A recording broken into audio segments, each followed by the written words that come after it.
Sa kanyang pagdalo sa isang event sa Pasay, nagsalita si Pangulong Noynoy Aquino sa mga inilabas na banat kahapon ni Vice President Jejomar Binay. May ulat on the spot si Teresa Andrada. Rafi, sasagutin daw ni Pangulong Noynoy Aquino at ang mga miyembro ng kanyang gabinete punto por punto ang mga banat na binitiwan kahapon ni Vice President Jejomar Binay. Sa panayam ng media matapos ang kanyang pagdalo sa Livestock Philippines Expo and Conference dito sa Pasay City, sinabi ng Pangulo na sa 5 taon ni Binay sa Aquino administration ay tinrato niya itong miyembro ng official family kahit pa raw kabilang sa ibang political group si Binay. Kaya buwelta ni Pinoy, tinrato niya ng maayos si Binay pero ito ang isinukli sa kanya. Sa serbisyo raw ni Binay sa administrasyon, mensahe ni Pinoy, thank you na rin sa kanya.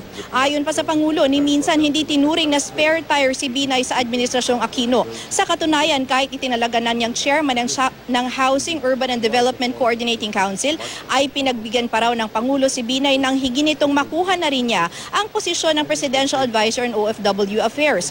Wala rin daw pulong na hiniling si Binay sa Pangulo na hindi niya pinagbigyan. Tila hindi rin daw akma na gamitin ni Binay ang battle cry na sobra na taba na ginamit ng kanyang ina na si dating Pangulong Cory Aquino. Si Cory binigkas ito bilang sagot sa mahabang taong pinagdaanan ng bansa sa ilalim ng isang diktatorya. Si Binay ni hindi nga raw masagot si Pinoy nang tanungin niya nitong Lunes kung bakit siya nagbitiw. Ayon pa sa Pangulo, kung may kinikim-kim palang sikreto si Binay kung paano mapapabuti ang pamamalakad ng administrasyon, bakit hindi niya ito ibinahagi sa loob ng 5 taon niya bilang miyembro ng official family? Ang pagbitiw ni Binay at mga banat niya sa administrasyon marahil ay paraan ng Vice Presidente raw para ipakita na hindi niya kailangan ng endorsement ng Pangulo sa eleksyon 2016. Ito matapos na rin sabihin ng Pangulo kamakailan na hindi makakakuha ng suporta si Binay para sa plano nitong pagtakbo bilang Pangulo.